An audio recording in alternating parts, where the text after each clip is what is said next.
Cukup, cukup. Tahukah anda semua apa saya mau cakap hari ini?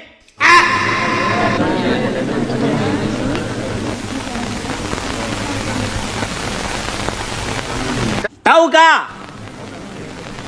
Saya mau cakap apa? Semua orang tahu tak? Tak tahu. Tak tahu. Tak tahu kenapa saya mau cakap? Balik. Sar, itu macam tak boleh pergi, Sar. Okey, saya pergi ini macam. Sar. Semua orang kesian lah, please. Okey, lagi sekali. You orang tahu tak apa saya mau cakap? Tahu tak? Cakap tahu. Tahu. Kalau anda semua tahu, kenapa saya mau cakap? Balik. Diorang semua tahu dah. I think diorang semua tak faham lah, Tuan. Sekejap saya cakap dekat diorang. Saya cakap apa pun diorang tak faham lah. Menteri hanya testing semua orang. So anda semua teliti dengan jawapan anda. Okay? Macam Sir. Ini peluang terakhir anda semua. Cakap betul-betul.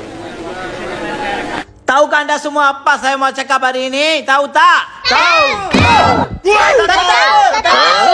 Ini lain macam. Baik.